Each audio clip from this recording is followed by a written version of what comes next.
Halo guys, Assalamualaikum warahmatullahi wabarakatuh. Kembali lagi bersama saya Bobby Herian. Kali ini saya ingin mengomentari sebuah video dari Louis Prasetyo yang berjudul The Real Penista dalam kurung Pancasila Pun Dihina. Kita langsung tonton videonya dan habis itu akan kita komentari. Sudah tidak lagi menghargai kaum mayoritas. Di hari kesakitan Pancasila ini, kacau ini, doa setan ini. Berdoa sama siapa? Allah Bapa.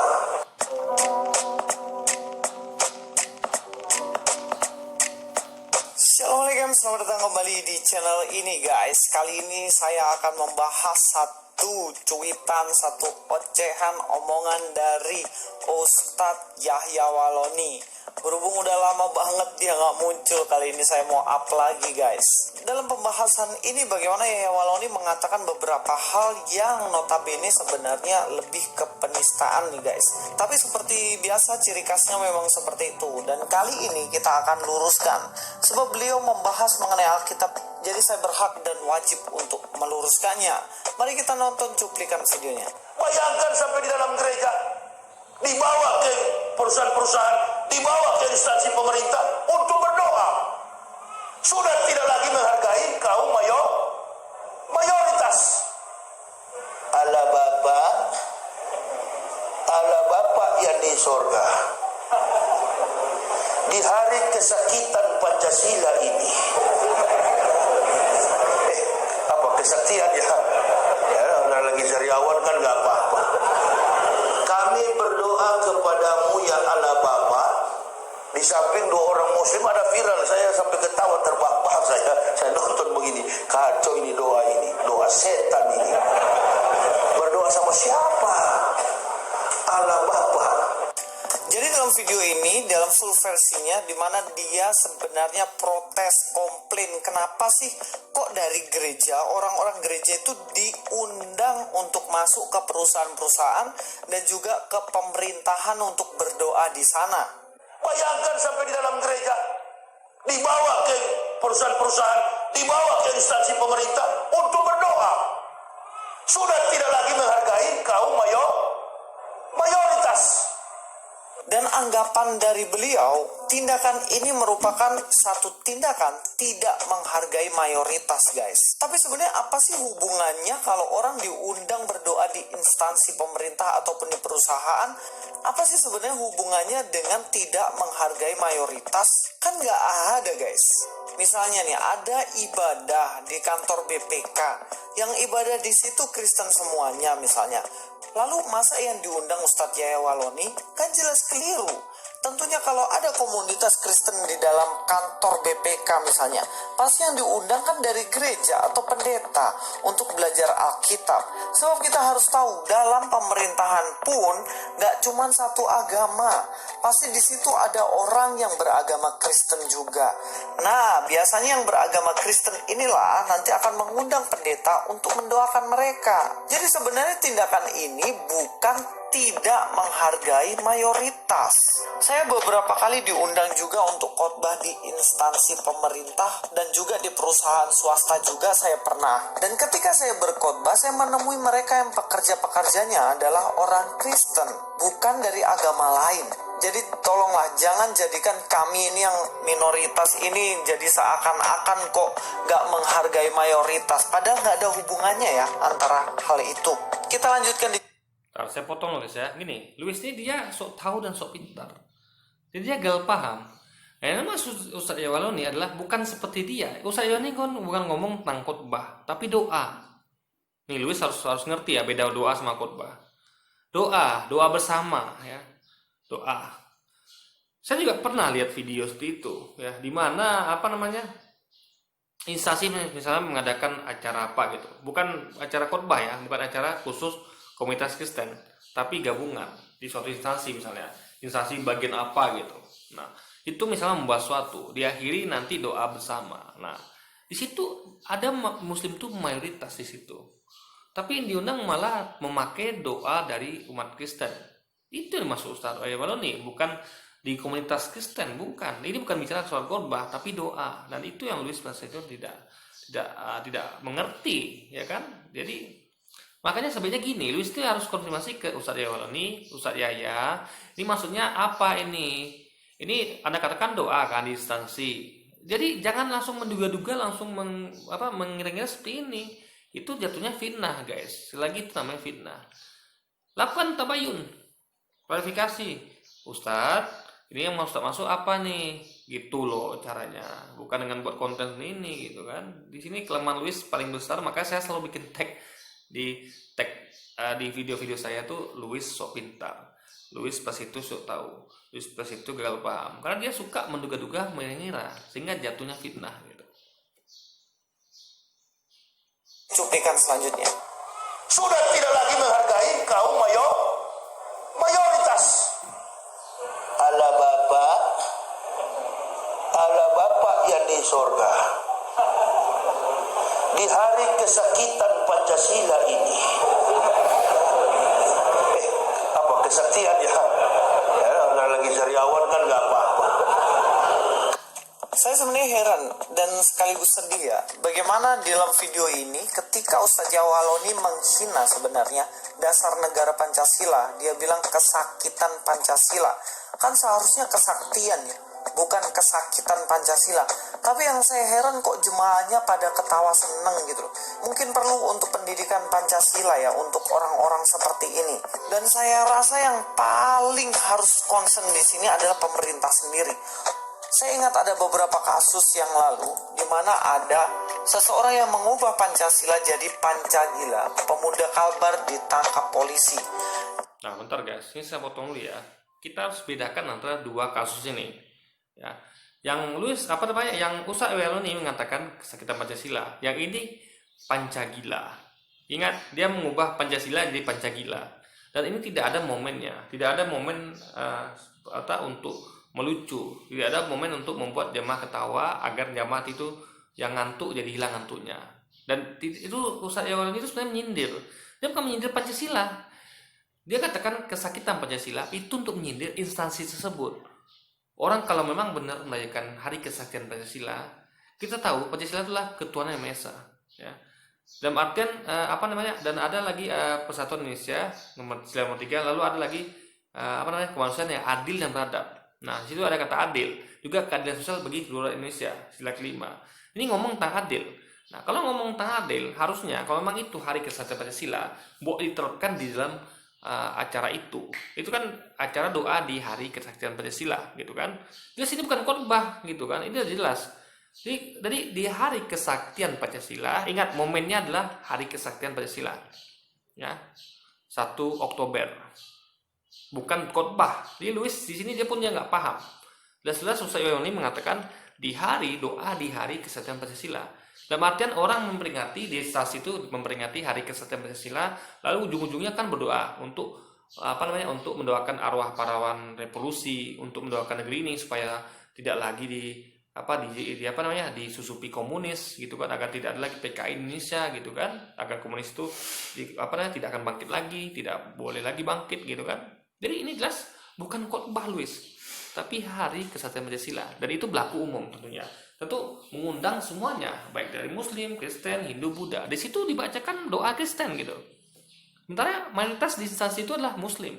Itu yang dimaksud oleh Ustadz Yawaloni, dan itu yang Louis tidak paham. Dia sebenarnya paham kata-kata, makanya tonton video itu disimak baik-baik Louis, nggak asal-asal jeplas ini gitu. Nah, dia menyindir sebenarnya. Jadi instansi itu sebenarnya bukan sedang memperingati Hari Kesaktian Pancasila, tapi memperingati Hari Kesakitan Pancasila. Jadi di sini Ustadz Yawaloni jelas dia yang sindir itu bukan Pancasilanya, tapi instansi itu.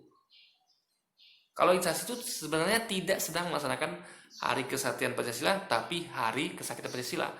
Jadi kalau orang-orang yang paham, berilmu dan punya logika, dia akan mengerti sindiran halus dari anggaplah ini sindiran kasar gitu dari Ustadz Yawaloni. Tapi lu sini nggak paham guys, itu sindiran itu kalau pakai logika kita akan paham. Kalau Anda punya antena yang bagus untuk menangkap kata-kata Ustadz Yawaloni, itu sindiran cerdas gitu. Langsung menohok kepada instansi yang bersangkutan. Kenapa kok Anda di Hari Kesaktian Pancasila yang berlaku untuk umum, Anda mengundang orang dari gereja untuk doa secara Kristen di tengah-tengah mayoritas umat Muslim. Ini kan intoleran namanya, tidak menghargai mayoritas. Nah itu poinnya di situ, Luis, gitu. Dan dia menyindir itu untuk buat jamaah itu sadar, instansi ini nggak bener nih, kok bisa di hari kesatuan Pancasila yang soalnya Pancasila itu adil dan beradab gitu kan. Adil di sini adalah mayoritas itu didahulukan gitu. Misalnya ada yang banyak mayoritas Muslim, itu karena menyasar mayoritas, itu doanya harus secara Muslim.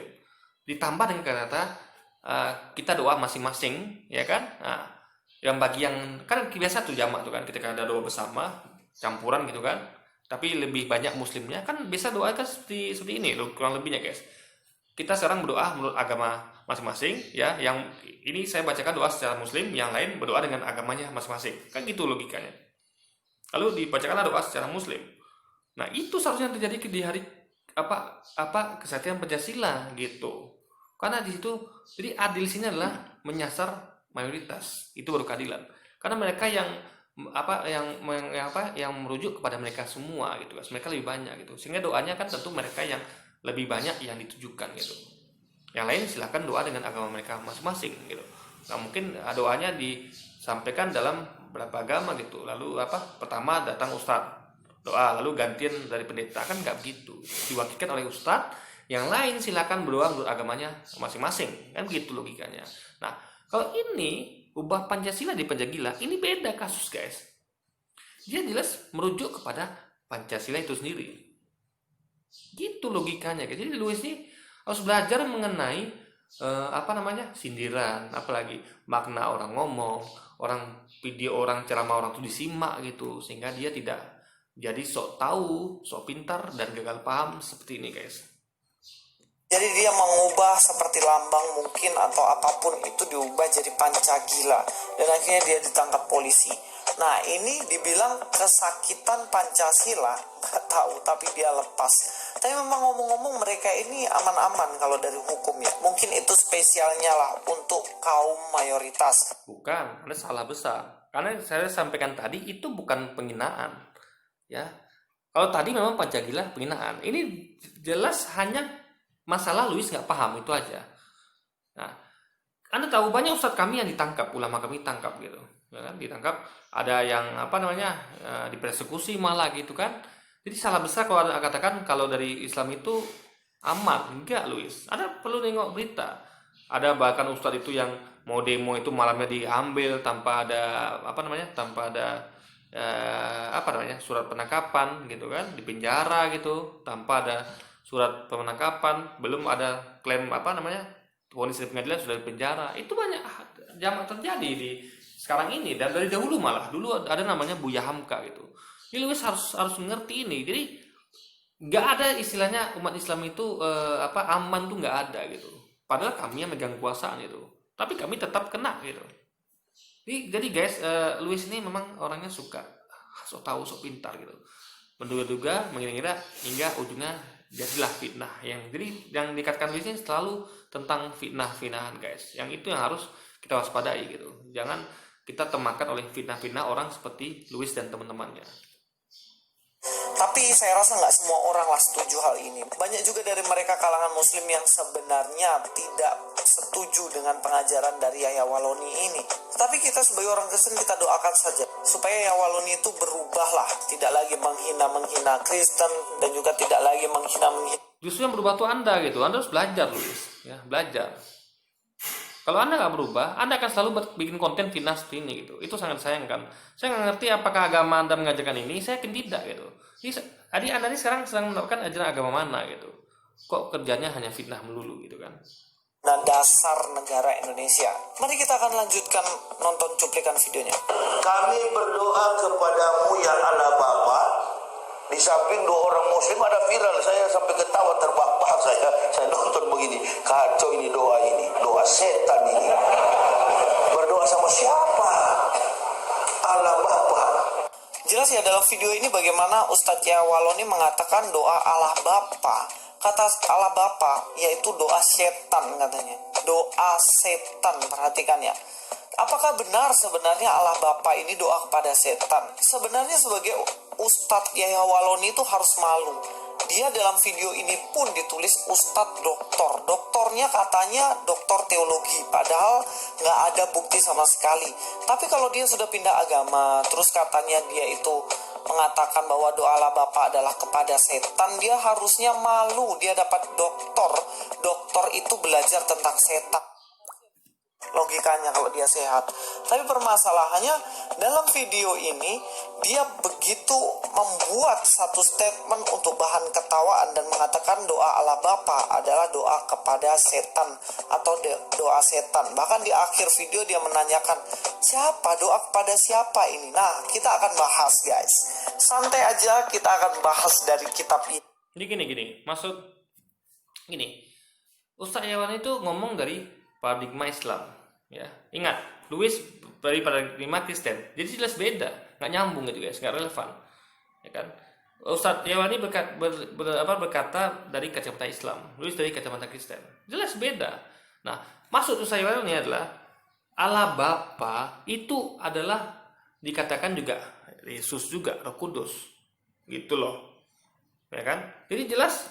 Ini dalam Islam itu kafir lah orang yang menyebut yang berdoa kepada selain Allah gitu. Dia berdoa kepada Allah Bapa. Allah Bapa ini dalam termin Louis kan, agama Kristen kan tentu Allah Bapa itu juga Tuhan Yesus, juga Roh Kudus gitu kan. Nah, itu yang dimaksud dengan doa kepada doa setan gitu. Yang tidak pernah diajarkan oleh Yesus gitu. Yesus tidak pernah mengajarkan doa ini. Itu doa ada di Perjanjian Baru. Yesus katakan ya, Yesus dan juga mempraktekkan di Taman Getsemani dia sujud, ya, ketika dia masa-masa kritis, ketika dia mau ditangkap oleh orang-orang Yahudi dan tentara Romawi, dia sujud di Taman Getsemani di tengah hutan yang gelap tengah malam. Dia berdoa kepada Allah atau Allah satu-satunya. Itu dia tunjukkan. Gak ada dia doa kepada dirinya atau kepada Roh Kudus, nggak ada. Doanya, ya Allah, jikalau Engkau sekiranya biarkan ini berlalu daripadaku, maka biarkan ini berlalu, cawan ini berlalu di hadapanku. Ya bicara langsung pada Allah gitu. Ini jelas doanya diajarkan Yesus untuk doa kepada Allah, bukan kepada selainnya, bukan kepada dia dan kepada Roh Kudus, ya kan? Jadi jelas itu makanya karena tidak sesuai dengan ajaran Yesus, tidak sesuai dengan apa dipraktikkan Yesus, makanya itu sama dengan terminnya itu doa ajaran setan, karena Yesus tak pernah ajarkan.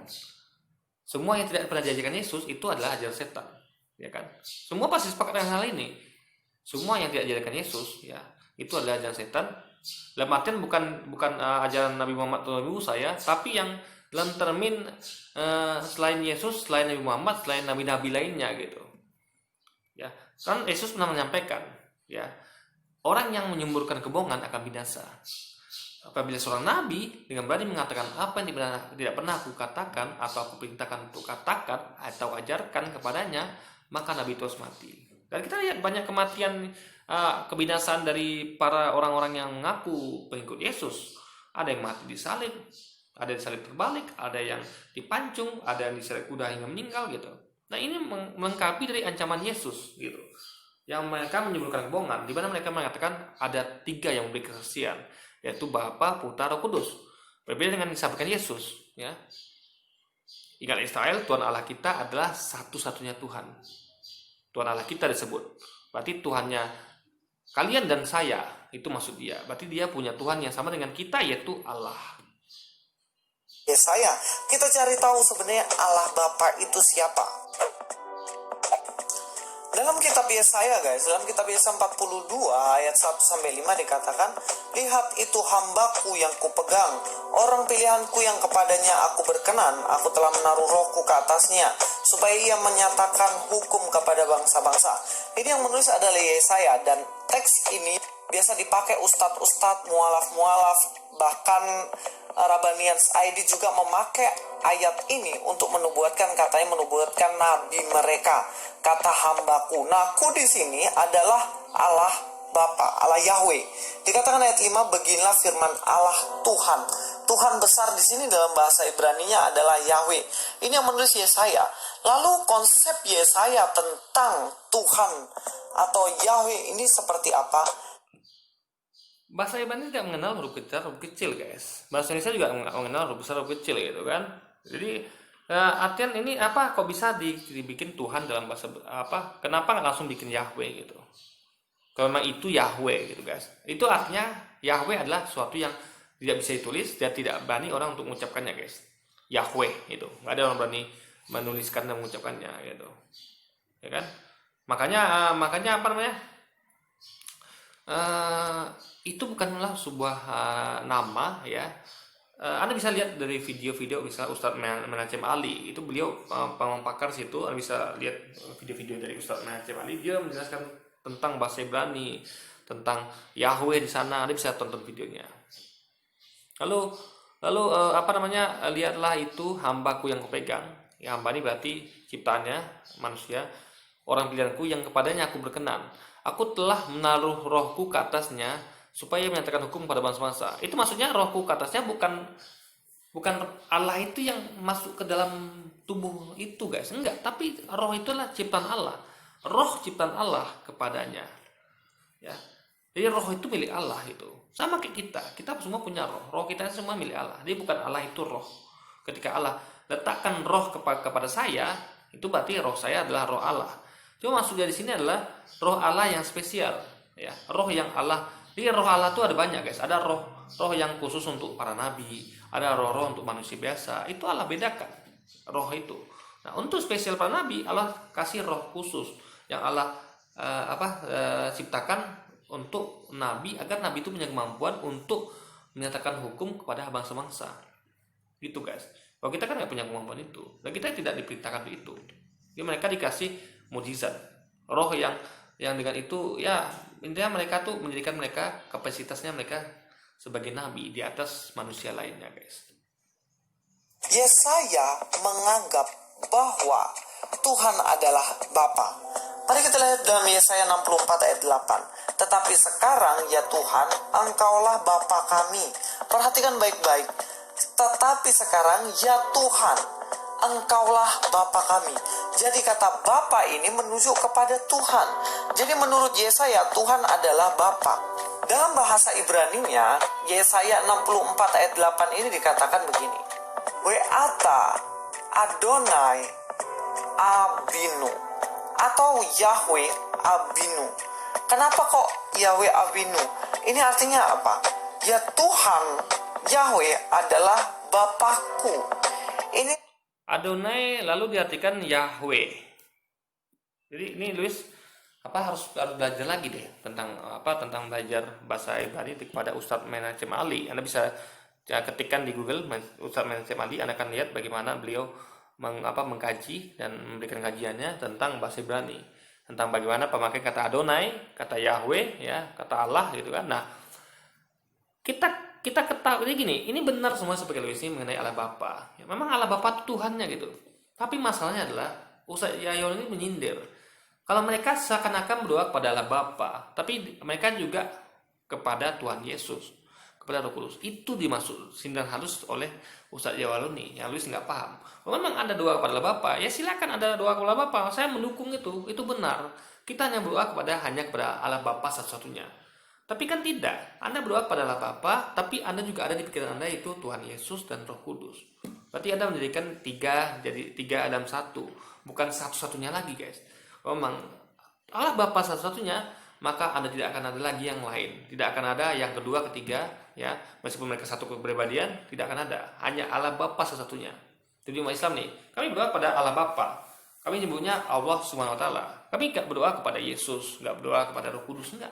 Kami tidak ngomong Tuhan Yesus atau Tuhan Roh Kudus, enggak. Kami ngomong hanya kepada Allah Subhanahu wa taala, satu-satunya Tuhan. Nah, jadi harus konsisten antara apa yang didoakan dilakukan dengan tindakannya gitu, dengan actionnya gitu kan. Kalau kita pahami konteks ini, berarti yang adalah Bapa adalah Yahweh yang mengutus hamba tadi, yang mengutus hambaku. Kalau kalian sebenarnya konsisten mengatakan bahwa Yesaya ini nubuatan tentang nabi kalian, maka nabi kalian ini adalah hamba dari Tuhan atau Yahweh, hamba dari Tuhan ini yang adalah Bapa. Dan kalau Yaya Waloni mengatakan Allah Bapa, di itu kan ngomong tentang Allah. Allah ini guys, kata lain dari Allah gitu. Jadi lafalnya tulisannya sama, lafal beda. Yang satu sebut Allah, satu lagi sebut Allah gitu. Sebenarnya sama aja gitu kan, tulisannya sama, sama Allah. Adalah setan, berarti Yaya Waloni sedang bertentangan pengajarannya dengan ustadz-ustadz yang mengatakan Yesaya ini adalah menubuat. Ya itu kan Luis nggak ngerti, makanya Luis belajar gitu kan, nah, supaya pintar, supaya nggak sok pintar dan sok tahu. Kalau ada memang pintar, it's okay. Kata-kata sok pintar tuh keren. Oh ada sok pintar, memang pintar kok. Oh Anda memang tahu, memang sok tahu, memang tahu kok. Tapi kalau Anda tidak punya ilmu, lo Anda ngomong seperti ini, itu sok pintarnya jadi nggak keren, sok tahunya jadi nggak keren gitu. Dan nabinya. Tapi memang seringkali mereka ini nggak konsisten. Kalau menguntungkan bagi mereka dicomot ayatnya, kalau nggak menguntungkan dibilang setan dan iblis. Jadi sebenarnya konsep Allah Bapa tidak hanya ada di dalam perjanjian baru, tetapi di dalam perjanjian lama juga Tuhan sudah disebut sebagai Bapa. Dan ini yang tidak bisa dipahami oleh orang-orang yang menghina Allah Bapa. Terus mungkin biasa. Jadi gini guys, Luis ini kan nggak paham, itu sudah saya bahas lah ya. Gini, kenapa di Quran yang memakai Allah Bapa? Karena akan menimbulkan fitnah. Ada nanti dikatakan, itu adalah bapaknya Yesus gitu. Oh itu adalah ada bapak anak gitu. Jadi orang salah termin mengenai bapak anak ini adalah hubungan antara betul-betul bapak dan anak gitu. Kan tidak. Kita semua adalah anak-anak Allah. Yesus juga anak Allah. Jadi kita dan Yesus sama anak-anak Allah. Tapi kenapa hanya Yesus dikatakan anak Allah gitu? Ya kan? Lalu dikatakan memang dia anak tunggal. Tapi logika, kita pakai logika ya. Kalau Yesus anak tunggal, berarti Allah nggak punya anak-anak lain. Karena anaknya kan cuma satu, tunggal itu Yesus. Tapi ketika dikatakan Allah juga punya anak-anak lain, yaitu kita semua. Itu maksudnya kata tunggal di situ adalah anak spesial. Dalam artian anak bukan anak kandung atau bukan anak atau tuh Yesus dia enggak, tapi hamba. Kan anak itu kan termin hamba. Anak-anakku, hamba-hambaku gitu. Yesus adalah hamba yang spesial gitu. Yang satu, yang tunggal gitu, nggak ada yang lain gitu, ya kan? Sama dengan dengan Muhammad, Musa itu kan spesial semua gitu kan. Nah itu yang dimaksud. Jadi kenapa kan menghilangkan kata Bapa gitu? Allah nggak lagi nyebut dirinya Bapa karena manusia nanti yang logikanya logikanya yang nggak punya logika, yang tingkat pemahamannya rendah akan mengira ya Yesus Allah itu adalah bapaknya Yesus atau Yesus adalah Bapa itu sendiri gitu. Karena mereka dengan ngerti termin anak tunggal dan anak-anak Allah ini guys. Ya itu dirubah sama Paulus lah. Paulus lo belum lahir di kitab Yesaya ini. Paulus kan sudah ada di perjanjian baru. Kok sekarang dibilang Paulus yang rubah? Ini keliru banget guys. Lalu siapa sih sebenarnya yang bapaknya adalah? Yang Paulus rubah bukan Allah Bapa, tapi yang ada 3 yang beri kesaksian, yaitu Allah, Bapa, Putra, dan Roh Kudus. Itu yang diubah oleh Paulus. Di mana Yesus nggak pernah mengatakan itu, guys. Yesus nggak pernah ngomong tentang Roh Kudus, nggak pernah ngomong tentang Tuhan Anak, gitu kan? Atau apa? Dia hanya ngomong ingatlah Israel, Tuhan Allah kita adalah satu-satunya Tuhan. Dia ngomong Tuhan Allah kita. Berarti Tuhan Allah dia dan Tuhan Allah kita, gitu. Kita itu adalah dia dan pengikutnya. Jadi dia juga punya Tuhan, gitu guys. Iblis kita akan lihat dalam Yohanes 8 ayat 44. Dalam Yohanes 8:42 ayat 44 dikatakan, kata Yesus kepada mereka, jikalau Allah adalah Bapamu, kamu akan mengasihi aku. Dan jika Tuhan Israel Abraham itu adalah Bapa kalian, maka kalian gak akan menentang Yesus. Karena dikatakan, jikalau Allah Bapamu, maka kamu akan mengasihi aku. Dan berarti logikanya mereka yang menentang Yesus, Bapanya bukan Allah. Lalu siapa? Kita baca selanjutnya. Sebab aku keluar dan datang dari Allah, dan aku datang bukan atas kehendakku sendiri. Jelas ini ya. Jikalau kata Yesus pada mereka, jikalau Allah adalah Bapamu, ya, Bapa kita, ya, seperti juga Bapaknya Yesus gitu kan. Dia adalah hamba, dia kan anak tunggal tuh. Berarti Allah itu Bapaknya juga gitu kan. Sama-sama. Dia Allah itu Bapaknya Yesus karena dia anak tunggal dan kita anak-anak lainnya. Jadi sama-sama punya Bapa kita, guys. Nah, cuman itu di Quran nggak pakai lagi karena orang banyak tidak paham akan hal itu, orang banyak yang berpengetahuan rendah sehingga nggak dipakai lagi di Quran, akan menimbulkan miskonsepsi lah gitu kan. Nah Sebab aku keluar dan datang dari Allah. Ingat, dia keluar dari rahim ibunya Maria, dan dia tuh datang dari Allah gitu. Dan aku datang bukan atas kehendakku sendiri, melainkan dialah yang mengutus aku. Jadi jelas ini, yang mengutus Yesus adalah Allah. Jadi ada yang mengutus, ada yang diutus. Jadi ada dua oknum di situ. Yang mengutus adalah Allah, yang diutus Yesus gitu. Dan dia bukan atas kehendaknya sendiri datang. Dia diutus, guys. Berarti jelas kalau dia satu pribadi ya, satu pribadi, Allah Yesus sama, berarti kehendaknya sama. Tapi kehendaknya beda loh. Yang satu mengutus, ya kan? Yang satu lagi diutus, gitu. Misalnya ya ada pakai logika lah, guys. Katanya kan Allah dan Yesus itu satu pribadi, tapi kok bisa kehendaknya beda gitu. Yesus nggak pakai kehendak sendiri, dia berdasarkan kehendak dari Allah Bapa gitu. Berarti dia punya kehendak lain gitu, guys. Gitu loh logikanya. Ini selagi dia ini membuktikan kalau Yesus bukanlah Allah, karena mereka punya kehendak masing-masing. Melainkan dialah yang mengutus aku. Apakah sebabnya kamu tidak mengerti bahasaku? Sebab kamu tidak dapat menangkap firmanku. Iblislah yang menjadi bapamu.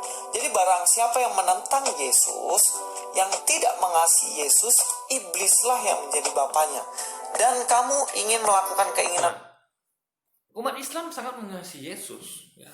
Dia adalah salah satu nabinya Allah SWT. Yesus itu. Kami sangat menyayangi dia.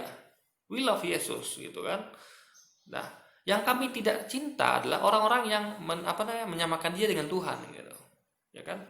Berlaku syirik gitu. Yang dia tidak pernah ajarkan itu. Itu yang kami tidak suka. Kalau Yesus kami suka sekali. Dia kan salah satu nabi dari 25 nabi yang namanya disebutkan di Quran. Bahkan ada surah khusus untuk dia dan ibunya gitu. Coba, nama ibunya bahkan dan nama dia itu disebutkan berkali-kali melebihi nama dari Nabi Muhammad atau ibunda Nabi Muhammad atau istri-istrinya Nabi Muhammad sendiri atau bahkan anak perempuan dari Nabi Muhammad sendiri, guys. Kurang spesial apa Yesus dalam Quran? Yesus itu adalah salah satu nabi yang mulia, yang terkemuka di dunia dan akhirat gitu. Jadi kalau Paulus katakan umat Islam tidak menyayangi, tidak mengasihi Yesus, itu adalah salah besar. Berarti Louis harus belajar lagi tentang Islam, harus belajar tentang Quran gitu. Bapamu ialah adalah pembunuh manusia sejak semula dan tidak hidup dalam kebenaran. Yang suka keluar-keluar mau bunuh orang ya ini bapaknya. Sebab di dalam dia tidak. Nah, ini nyindir siapa coba? Yang suka keluar-keluar bunuh orang gitu. Ya kan? Kalau benar ada orang yang melakukan itu, ya, dan faktanya Louis kan tidak dibunuh gitu, guys. Jadi orang-orang yang itu karena luapan amarah gitu. Karena Louis kan kerjanya suka fitnah nih. Ya wajar orang marah. Siapa juga yang senang dengan orang fitnah gitu. Soalnya Louis kan introspeksi diri gitu. Jangan lagi melakukan fitnah-fitnahan. Ada boleh menduga, kira-kira boleh. Tapi jangan langsung menjatuhkan klaim. Saya kira, saya duga, saya analisis itu boleh. Siapa saja. Nanti ada yang bantah kalau nggak setuju. Tapi mengklaim ini bohong, nah itu yang nggak boleh, guys. Ya, karena mengklaim itu perlu bukti. Bukan hanya kira-kira dan duga-duga gitu. Jadi kalau benar itu mereka, jadi kita maklumi mereka emosi sama Louis gitu kan. Saya juga paham, perasaan mereka saya paham. Siapa sih nggak emosi sama orang yang tukang fitnah? Tapi kalau saya sih berusaha cool down gitu. Saya jadikan ini media dakwah gitu. Saya akan berusaha untuk mendakwai Louis atau orang-orang yang nonton videonya atau orang-orang yang nonton video saya. Ya, agar mereka paham kalau nggak boleh melakukan fitnah itu tidak diajarkan di agama manapun, ya kan? Maka saya selalu sindir, apakah ini diajarkan di agama Anda gitu kan? Katanya Anda agama kasih, yang bahkan kasihlah musuhmu. Masa Anda memfitnah orang lain gitu kan? Ya kan? Jadi ini keluar dari ajaran yang kasih yang Anda sampaikan sendiri gitu loh, guys. Ada kebenaran apabila ia berkata dusta, ia berkata atas kehendaknya sendiri, sebab ia adalah pendusta dan bapa segala dusta. Jadi yang menyembah iblis, yang berdoa kepada iblis adalah mereka yang adalah pendusta, sama kayak bapaknya yang adalah pendusta. Contoh pendusta tuh gampang. Kalau misalnya dia bilang dia pergi ke pasar padahal dia lagi tidur di kamar, itu namanya pendusta. Atau dia mengaku seorang pater atau pastor padahal dia adalah seorang frater, itu pendusta. Ya, yang dusta itu adalah orang yang mengira-ngira, menduga lalu melakukan klaim. Itu dusta itu. Dia mengatakan lain bohong padahal dia yang bohong. Loh, guys. Jadi nggak bisa kita kita harus berkaca pada diri sendiri, ya. siapa yang bohong sebenarnya, gitu kan. Jangan klaim orang lain bohong padahal Anda tidak berkaca kalau Anda lah yang sedang melakukan kebohongan gitu, dan malah melakukan klaim lagi, malah kan satu hal yang menurut saya fatal guys. Ini jatuhnya fitnah gitu. Atau bilang dia lulusan Vatikan, padahal Vatikan nggak ada universitasnya, itu pendusta. Atau dia yang mengaku digaji ratusan juta dari Jerman, dari Inggris, dari Itali, dan dari manapun itu. Nah itu juga pendusta. Apalagi yang ngaku dokter padahal nggak ada ijazahnya, itu juga pendusta. Dan kita tahu yang model begini, bapaknya adalah pendusta dan bapak. Gini guys, apa namanya?